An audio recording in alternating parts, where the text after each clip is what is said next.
नमस्कार दोस्तों, स्वागत है आपका हमारे इस आध्यात्मिक सफर में, जहां आज हम आपको भगवान शिव के 12 ज्योतिर्लिंगों के अद्भुत दर्शन कराने जा रहे हैं। कहते हैं इन ज्योतिर्लिंगों में भगवान शिव का तेज प्रकाश स्तंभ के रूप में प्रकट हुआ था, जो शक्ति और आस्था का अद्वितीय संगम है। हर ज्योतिर्लिंग की अपनी एक अलग कहानी है, एक अलग मान्यता है और एक अलग महत्व है। आइए जानते हैं इन पवित्र स्थलों के बारे में, समझते हैं इनसे जुड़ी पौराणिक कथाओं को और डुबकी लगाते हैं भक्ति और श्रद्धा के इस अथाह सागर में। हमारे इस दिव्य यात्रा की शुरुआत करते हैं पश्चिम भारत के गुजरात राज्य से, जहां समुद्र के किनारे स्थित है पहला ज्योतिर्लिंग सोमनाथ। गुजरात के प्रभास पाटन में स्थित यह मंदिर सदियों से श्रद्धा और भक्ति का केंद्र रहा है। कहा जाता है कि स्वयं चंद्रदेव ने भगवान शिव की आराधना कर इस स्थान पर की थी और अपनी कांति वापस प्राप्त की थी। इतिहास के पन्नों में दर्ज है सोमनाथ मंदिर की भव्यता, जिसे कई बार तोड़ा गया, लेकिन हर बार और भी भव्य रूप में फिर से बनाया गया। इस मंदिर की वास्तुकला अद्भुत है, नक्काशी देखते ही बनती है और यहाँ का वातावरण भक्ति और शांति से ओतप्रोत है। सोमनाथ ज्योतिर्लिंग के दर्शन मात्र से ही मन को एक अजीब सी शांति मिलती है, एक अलौकिक अनुभूति होती है। आप भी जब भी गुजरात जाएं, सोमनाथ ज्योतिर्लिंग के दर्शन जरूर करें और भगवान शिव का आशीर्वाद प्राप्त करें। हमारी अगली मंजिल है दक्षिण भारत का पावन स्थल श्रीशैलम। यह कृष्णा नदी के तट पर विराजमान है दूसरा ज्योतिर्लिंग मल्लिकार्जुन। आंध्र प्रदेश में स्थित यह ज्योतिर्लिंग भगवान शिव और माता पार्वती के प्रेम का प्रतीक माना जाता है। कथाओं के अनुसार भगवान शिव के पुत्र कार्तिकेय और गणेश के विवाह के पश्चात भगवान शिव और माता पार्वती ने इस स्थान पर निवास करने का निर्णय लिया था। मल्लिकार्जुन ज्योतिर्लिंग को श्रीशैलम भी कहा जाता है, जिसका अर्थ है श्री का निवास स्थान। यहाँ की पहाड़ियों में बसा यह मंदिर प्रकृति की गोद में स्थित एक अद्भुत तीर्थ स्थल है। यहाँ आकर प्रकृति और भक्ति का अद्भुत संगम देखने को मिलता है। मंदिर की वास्तुकला, यहाँ की शांति और भक्ति का माहौल आपको एक अलग ही दुनिया में ले जाएगा। तीसरे ज्योतिर्लिंग के दर्शन के लिए हम आते हैं मध्य प्रदेश के उज्जैन नगरी, जहां विराजमान है महाकालेश्वर, समय के स्वामी, काल के भी काल। महाकाल क्षिप्रा नदी के तट पर स्थित यह ज्योतिर्लिंग अपनी अद्भुत मान्यताओं और भव्यता के लिए प्रसिद्ध है। महाकालेश्वर ज्योतिर्लिंग एकमात्र ऐसा ज्योतिर्लिंग है जिसका मुख दक्षिण दिशा की ओर है। कहा जाता है कि यहाँ भगवान शिव साक्षात विराजमान है। यहाँ की शक्तिपीठ में माता सती के होंठ गिरे थे। प्रतिदिन होने वाली भस्म आरती देखने भक्तों का तांता लगा रहता है। मंदिर का भव्य प्रांगण, विशाल शिवलिंग और यहाँ का वातावरण आपको मंत्रमुग्ध कर देगा। महाकाल की नगरी में आकर ऐसा लगता है जैसे समय थम गया हो और सिर्फ भक्ति का ही साम्राज्य हो। चौथे ज्योतिर्लिंग के दर्शन के लिए हम रुकते हैं मध्य प्रदेश के खंडवा जिले में, जहां नर्मदा नदी के एक पवित्र द्वीप पर स्थित है ओंकारेश्वर ज्योतिर्लिंग। यह स्थान ओंकार अर्थात EUM के उच्चारण का प्रतीक माना जाता है। कथाओं के अनुसार विष्णु भगवान ने यहाँ भगवान शिव की घोर तपस्या की थी और उनकी स्तुति में 1000 नामों से उनका गुणगान किया था। तब प्रसन्न होकर भगवान शिव ने उन्हें दर्शन दिए थे और यहाँ ज्योतिर्लिंग के रूप में स्थापित हुए थे। ओंकारेश्वर ज्योतिर्लिंग की विशेषता यह है कि यहाँ भगवान शिव के साथ मां पार्वती भी विराजमान है। मंदिर का शिखर सोने का बना हुआ है और यहाँ का नजारा अत्यंत मनोरम है। नर्मदा नदी के बीचों बीच स्थित इस ज्योतिर्लिंग की यात्रा आपको एक अलौकिक अनुभूति कराएगी।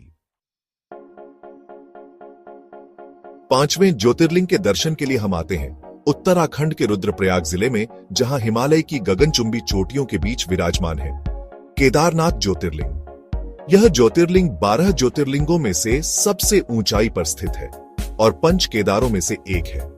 कहा जाता है कि महाभारत युद्ध के पश्चात पांडवों ने भगवान शिव से युद्ध के पापों से मुक्ति पाने के लिए इसी स्थान पर तपस्या की थी।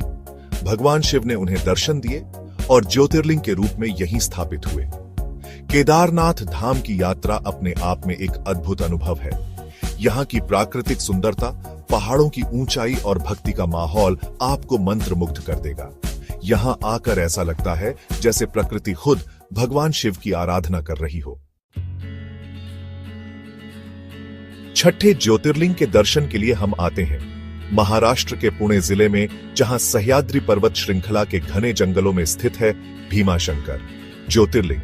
यह ज्योतिर्लिंग भगवान शिव के रौद्र रूप का प्रतीक माना जाता है। कथाओं के अनुसार इसी स्थान पर भगवान शिव ने राक्षस त्रिपुरासुर का वध किया था। त्रिपुरासुर के अत्याचारों से पीड़ित देवताओं की प्रार्थना पर भगवान शिव ने यहां ज्योतिर्लिंग के रूप में अवतार लिया था। भीमाशंकर ज्योतिर्लिंग की विशेषता यह है कि यहां से एक प्राकृतिक झरना निकलता है जिसे भीमा नदी कहा जाता है। मंदिर की वास्तुकला और यहां की प्राकृतिक सुंदरता आपको मंत्रमुग्ध कर देगी। भीमाशंकर ज्योतिर्लिंग के दर्शन मात्र से ही मन को शांति और तृप्ति का अनुभव होता है।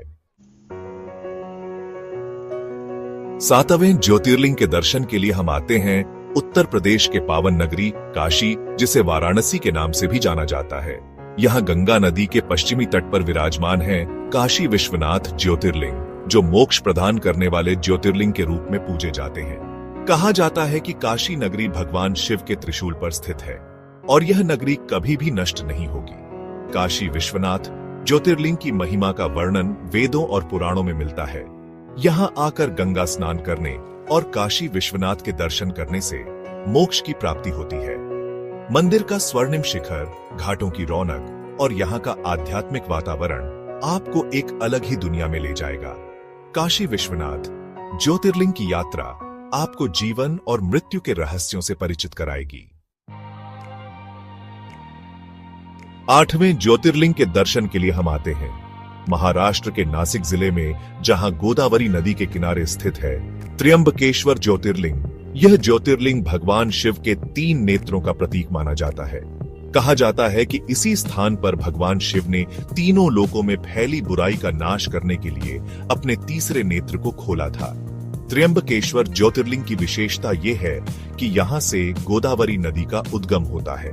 मंदिर की वास्तुकला और यहाँ की प्राकृतिक सुंदरता आपको मंत्रमुग्ध कर देगी।